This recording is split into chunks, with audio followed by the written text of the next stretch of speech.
Good evening. Welcome to North West Tonight with Annabelle Tiffin. Our top story: Andrew Malkinson was jailed for a rape he didn't commit. Today, a jury convicted the man who did carry out the horrific assault. This day has come 2 decades too late for all involved in this horrendous case. Advances in DNA testing finally led to the arrest of Paul Quinn. Also tonight, John McCall was savaged to death by an illegal XL bully dog. The owner gets 12 years in prison. We're still living a nightmare because this will be something we'll never get over. A home, but nowhere to sleep or sit. A charity calls for more help for those moving into social housing. The taste of success, the Burnley Bistro's tiramisu that got its just desserts. And we've ended the day with some late evening sunshine. Is it going to continue to stay settled, though?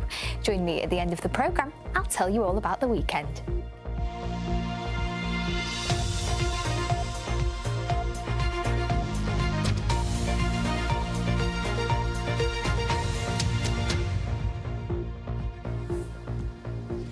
This man, Andrew Malkinson, spent 17 years in prison for a crime he didn't commit. It's one of the worst miscarriages of justice in British legal history.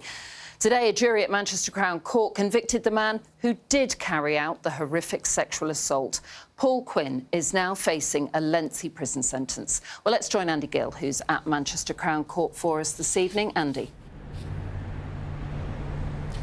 Yes, Annabelle, Paul Quinn stayed sitting down and then doubled over as he was found guilty of 2 counts of rape, of grievous bodily harm and of attempting to choke his victim. Andrew Malkinson, the man who wrongly spent 17 years in jail for this crime, said he was content with the verdict, but he said if Greater Manchester Police had done their job properly, Paul Quinn would have been caught long ago. Mr Malkinson described himself as a handy patsy for the police who wanted a quick conviction back then. The woman who was the victim of this attack can't be named for legal reasons, but a statement on her behalf was read outside court by a police liaison officer. Justice has been served. This investigation has been ongoing for over 20 years. It has robbed Mr Malkinson of 17 years in prison and robbed me of the life I wanted to have. The impact of what happened that day has stayed with me and will stay for life.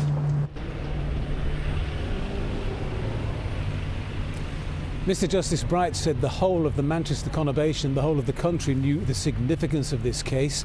Phil McCann now reports on the background and how the right man was eventually caught. A lot has happened in 23 years. Trees have grown on the waste ground next to the M61, where a woman was brutally raped in the early hours one morning in 2003 after she was abducted from the road she was walking along and beaten unconscious. A man who didn't commit the crime was jailed for it. Andy Malkinson's conviction was only quashed in 2023. He'd spent 17 years in prison. And all this time, the person who really did this horrific crime has been at large. There are no winners in a wrongful conviction case, with the exception of the real perpetrator. The man who was the real perpetrator had lived in freedom. Paul Quinn moved to Devon before advances in DNA technology finally led the police to him. How has your DNA, which is 1 in 1 billion, ended up on her top? Don't know. I really don't know. Because I did not do this offence. There's got to be some explanation I can't think of. And the victim of the horrific crime here? Well, any of her attempts to move on were scuppered by being plunged back into police interviews and having to come back to the same court where the wrong man was sent down to make sure the right man was. We offer our apologies to the victim, whose strength and courage, not only reliving this once, but having to go through the ordeal again a second time, she absolutely needs to be applauded.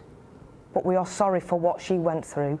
This trial did provide some answers about why the wrong man, Andy Malkinson, was convicted.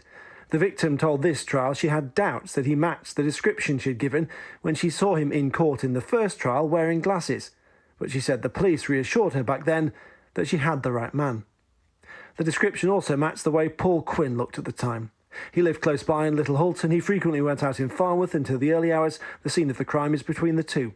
He explained the presence of his DNA by claiming that he'd had casual sex with up to 2,700 local women at the time. So you knew someone had been raped? Eventually we knew somebody had been attacked. How? Rumours. Of two witnesses who said they saw Malkinson when they were out driving at the time of the attack, the original jury didn't know one had previous convictions for dishonesty, and the other, Michael Seward, who's since died, was a heroin addict. He said so on the Jeremy Kyle show. How long have you been on it, truthfully? No BS, come on. Well, 20 years. 20 years.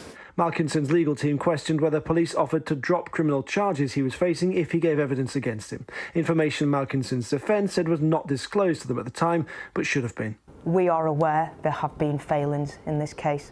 The fact that Andrew was imprisoned for 17 years for a crime he didn't commit is clearly a failing of Greater Manchester Police and the wider criminal justice system.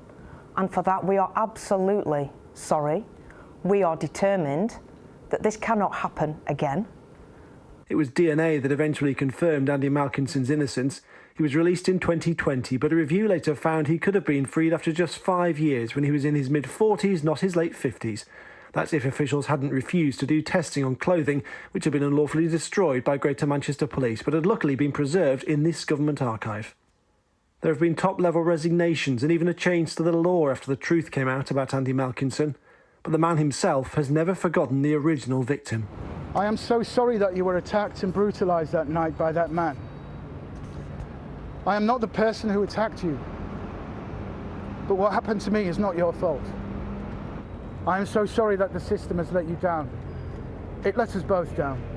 A victim who now has justice, but it's justice delayed after being denied and miscarried. Phil McCann, BBC North West Tonight.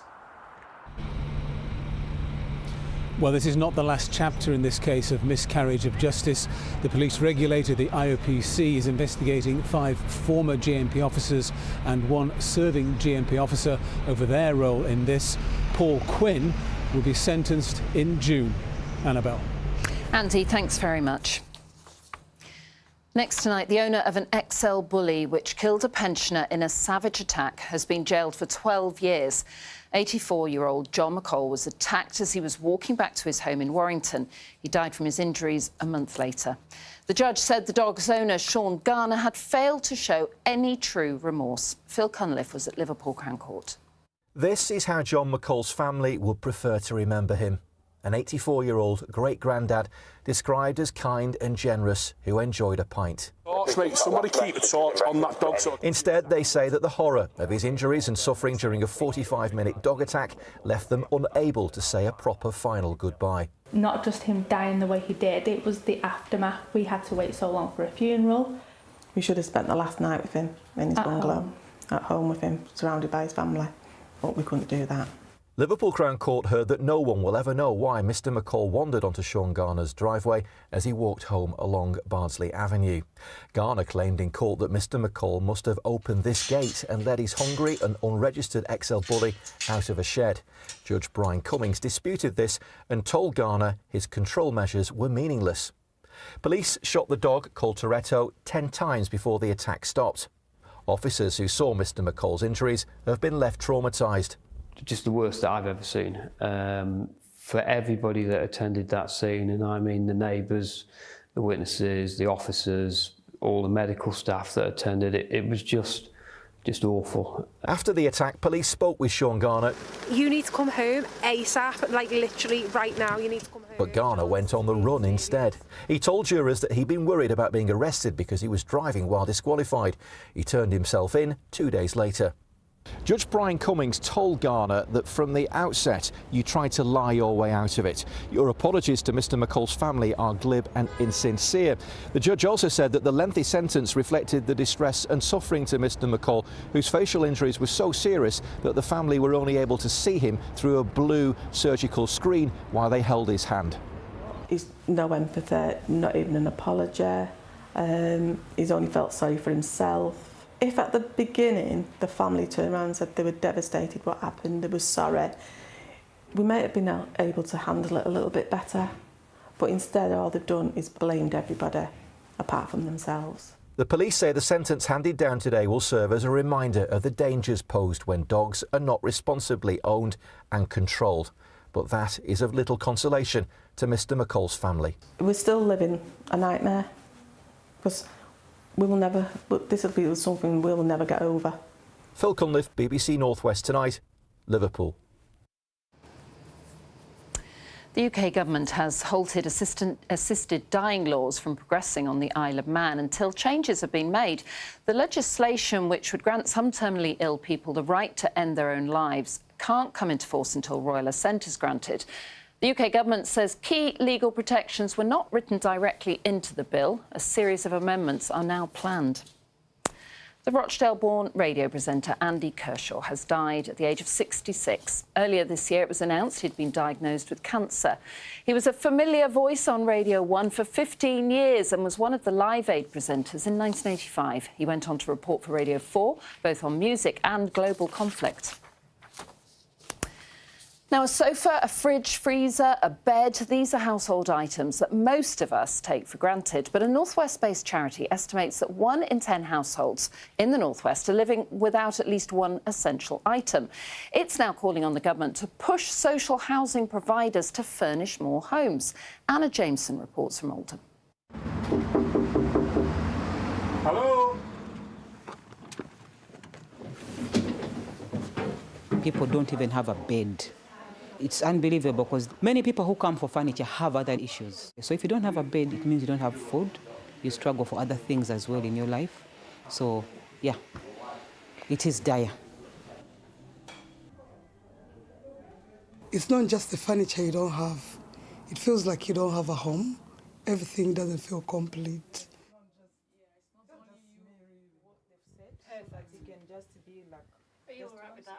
But to me, I felt like it's shameful to come out there because I was somebody who used to work, but because I had a child, everything came to a stop.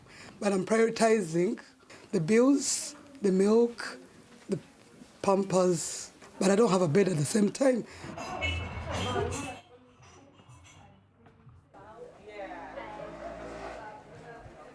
And this is the shop where people can either buy furniture that they need, or if they're really struggling, they can receive a furniture pack for items like tables, chairs, beds and sofas.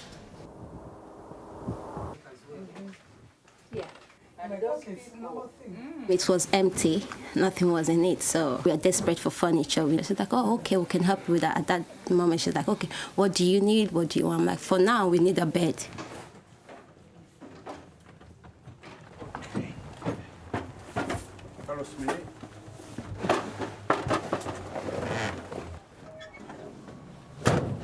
We believe at least 10% of social homes should be let as furnished. At the moment, it's only around 3%. So we've got people fleeing domestic abuse, people coming from homelessness, care leavers, and they're being moved into completely empty boxes.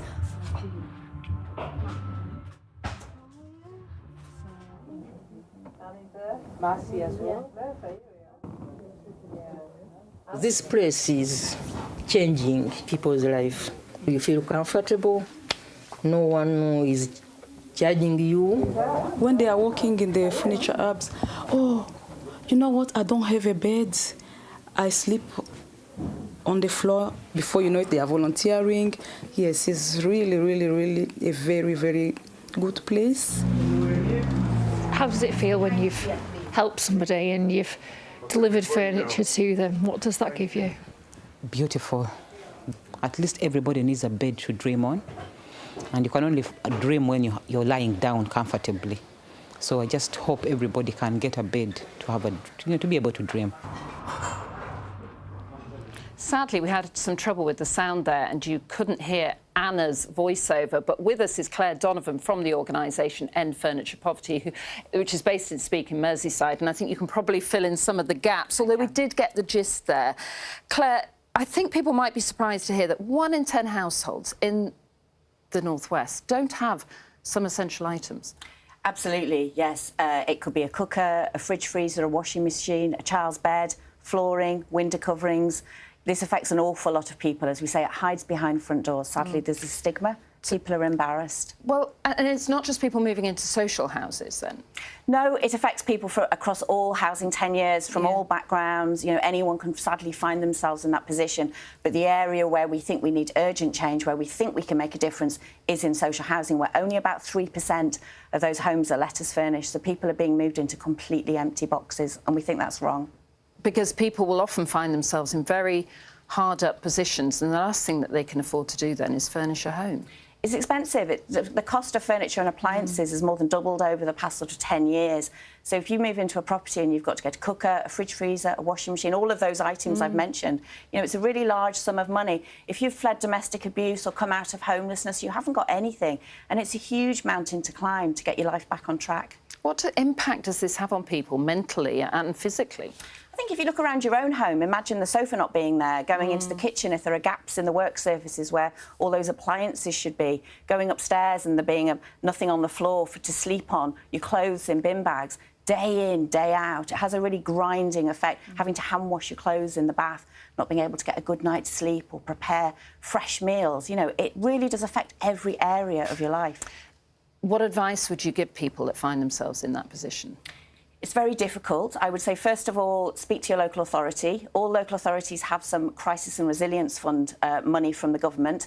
We would like to urge all local authorities to use that for furniture and appliance provision. If you're in social housing, speak to your landlord. Let them know the situation that you're in. And then after that, sadly, it's looking at charities, furniture reuse organisations, and they just can't do it all on their own. And as you mentioned, just 3% of social housing has furniture. You're calling on the government for what? We would like it to be at least 10%. That's still quite low. Why not ask for It's still more? quite low. I think that how a furnished tenancy works is the cost of the furniture is added on to your rent. Okay. So for the most vulnerable tenants who are in receipt of benefits, their benefits will cover it. Lots of people already have the furniture and furnishings they need. It's not necessarily right for people in employment. We're talking about supporting those most vulnerable citizens. Thank you so much. Really appreciate you coming in this evening, Claire Donovan. Thank you. Right, so we're going to move on to sport now. Ian is here. Big weekend, Ian. Massive weekend. Premier League title race almost upon us. Manchester City prefer for massive showdown on Sunday with Arsenal. Yeah, very exciting, Annabelle, isn't it? Second-placed City have the chance to cut Arsenal's lead to just 3 points at the Etihad Stadium. And don't forget, they've also got a game in hand. So a win for Pep Guardiola's in-form side would put them right back in title contention with Arsenal, who've relinquished what was a healthy lead over their rivals. One thing City can't afford, though, is to get beat. If we lose, yeah, it's over. But the other two results, knowing that Arsenal didn't win Bournemouth, still have games to play. 6 games is a lot in our calendar, especially. Ten's Times will be filming at the Etihad on Sunday, all being well. Elsewhere, Burnley are at Nottingham Forest. Manchester United go to Chelsea, while it's Everton v Liverpool in the first ever Merseyside derby at Hill Dickinson Stadium, as both sides compete for the European places. With 6 games to go, we've got something to play for here. Over the recent years, it's been the wrong thing we've been playing for. But this year, you know, we're getting a bit closer to the stuff you would hope we would be involved in. So I'm hoping we can keep it going. They are in a very good place at the moment. It's always special, but maybe you can add 1 or 2% to it because it's not the first and last season, it was the last. But it will always be a very special game for them, but definitely also for us. Well, there are loads of important games across the EFL this weekend, starting in the Championship tonight as Blackburn Rovers, who still aren't safe from relegation, host Premier League-bound Coventry. Meanwhile, in League 2, Salford City are still in the automatic promotion hunt as they look to reach League 1 for the first time. The club, whose lead owners these days are Manchester United legends David Beckham and Gary Neville, are hoping this could finally be their year. After Manchester United's class of '92 took over Salford City, multiple promotions and TV documentary series followed. But since reaching the EFL in 2019, they've remained in League 2. We have to get out of this league. Carl Robinson is the man tasked with overseeing that. He arrived in January 2024. Carl, good to see you rolling back the years there with the boys. I was struggling one night. No. We've got some cheats here. We have. There's a few of them, Kelly and Mai, Roslan Gello, Ryan Graydon. They're trying to stitch me up, so it's not very fair. As long as they do the business on the field at the weekends, which they have been doing for you this season. They've been brilliant. We're a very close group. I think you can clearly see that. You can't get too down off the back of that. Is that going to knock you? Is it? Behind-the-scenes footage is now shown exclusively on the club's YouTube channel. Do you ever get used to the spotlight on this, even a man of your experience? I think it was more embarrassing for my mum than me initially. So what I think football clubs you're more proud of, we are the first club to do this. We allowed them to get into the game. I guarantee you in 12 months' time, 24 months' time, you will see multiple clubs going down this route. It won't be long before the half-time team talk film beam live to fans. It's just the way the world's going. As if he wasn't already under enough scrutiny from his bosses. Obviously these are a decent side, but we need to get 3 points to be getting close to the playoffs. I was watching a documentary from a couple of years ago when you first arrived, and you said in that, you know, I'll be judged on whether I get this club out of League Two, basically. You still feel like that? Yeah, and listen, when you come into any football club, there's so many twists and turns that you have to align yourself with, and we feel that we've got a squad here that should compete at the top end of the table. We know our academy's improving at the same time, our B team, and obviously the training facilities is improving year in, year out. We're doing it in a very controlled manner, but equally, we still want to be in the next league sooner rather than later. So does former co-owner turned advisor Paul Scholes. Here, pressure and cameras are routine. Yeah, the cameras and stuff at the start of the season, it was kind of like awkward, but I think everyone's like kind of bought into it. And me personally, I haven't really achieved any promotions in my career, so this will be something like I can be able to tell my future children about and my family. Recent match winner Matt Butcher's been promoted once before with Plymouth. Obviously, there's more noise at being at a place like this with who's involved and what the club's trying to do. So you probably can feel that in games with people you come up against. There's that extra bit of motivation. So it's being calm and not changing too much. I think that's the teams that go on and put a run together in the back end of the season that really stick to what they're good at and don't kind of play the occasion as much. Next up, a derby at Oldham Athletic tomorrow. And thanks to Salford for having us down. Now, in Rugby Union's Prem, Sale host Saracens on Sunday, while in Super League last night, St Helens went top after a second-half comeback. Saw them beat Hull FC by 24 points to 14. Tonight, next to bottom Lee Leopards are at the York Knights. And day one of Lancashire's County Championship Division 2 match at Gloucestershire is done for the day. The home side batted first and, amid rain delays, had reached 124 for 6 at close of play. This was one of 4 wickets for Lancashire's George Balderson. And that, Annabelle, is the sport. Thank you very much. Do you like a tiramisu? Not really. Oh, no. Well, if you did, where would you expect to find the best one in the UK? Some fancy Italian in London? Well, actually, no. You'd find it in a bistro in Burnley. Our reporter Eunice Muller went to meet the chef and to learn the secrets of his recipe. My name is Giovanni Scibetta. Questo tiramisu è perfetto. Judges from the 9th Italian Award said this chef's tiramisu had flavour, balance and authenticity. How does that feel? Fantastic. I didn't expect it, but it's there now. It really helped us to put Burnley on the map and put us on the map. Giovanni has a love and passion for Italian food and desserts. I have a sweet tooth. I think it's time for a masterclass. He arrived from Sicily aged 6. There was a brief return home before settling in Burnley. Every cook needs an apron. Why does it have to be 66 degrees? Well, it pasteurises the eggs. I could get used to this. Don't forget the atmosphere. You know, the Marlon Brando with the film, you know, that was iconic. The Godfather. Yes. So you making me an offer that I can't refuse? Exactly, exactly. The most important thing now is to cool the eggs down. Smooth and it's runny. Perfect. That's how it needs to be. Yeah. OK, and we're ready for the mascarpone. Exactly. Obviously, I've got family back home. They put me in the picture which way we want to go. Giovanni's gone to get the coffee. I've got the bowl. Shall I have a taste? Tiramisu has always held a special place in his heart. And he wanted to perfect that tiramisu. And you've had to see that and practice on it? I've practiced, eaten, and been there with him. Not too much coffee, unsweetened, of course. That's right. And then, why are your biscuits gluten-free? What we get from the customers is because I'm a celiac, they know that they can eat in safety. You can see them looking over at the fridge like, oh, there's a tiramisu there, there's a tiramisu there. And then you can see them when the slices are getting less and less, they're like, am I going to get a slice and stuff like that?